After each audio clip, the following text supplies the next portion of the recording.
Grade 5s. The goal of today's lesson is to use the range to estimate the size of intervals to construct a bar graph. Why do we have to do this?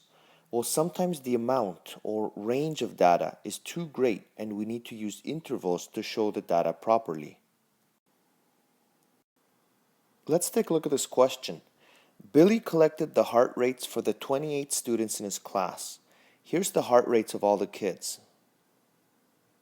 As you can see, some are quite low, some are quite high. Now we're going to look at our success criteria. To construct this bar graph, we're going to have to find the range. Well, the range is the largest number subtracted by the smallest number. Take a look. I've circled the smallest and the biggest numbers. The range is 31. Now that we know that the range is 31, we're going to divide the range by a number between 4 and 6. I've divided by 5. So 31 divided by 5 is about 6. So again, this number 6 is what I'm going to use as my interval. Now I'm going to try to start my intervals with rounded numbers under the lowest piece of data. Since the lowest piece of data is 53, I'm going to start my intervals at 50.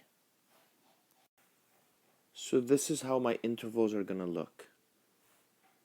The tricky part is keeping track of the numbers.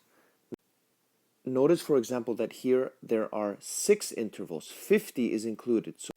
So just so you see what I'm talking about, we're counting the 50 as part of the 6. 1, 2, 3, 4, 5, and 6. It ends at 55, and the next interval starts with 56, and so on. We stop here because there's no more numbers higher than 84. By the way, you'll notice we've constructed our table. Now we have to make the graph. We'll use this over here. Now all we have to do is see how many people, for example, have heart rates between 50 and 55. Looking at our data here, only 2 people have heart rates between 50 and 55. This person with 53 and also this person with 54. That's why my bar here goes up to 2. To save time, I've finished off making the bar graph for you. As you can see here, I crossed off these numbers to help me figure out what the elevation of these bars should be. And to top it all off, a nice title, Heart Rates of the Students in Billy's Class. And there you have it. Thanks again, grade 5s. Remember, always try your best and don't forget to be awesome.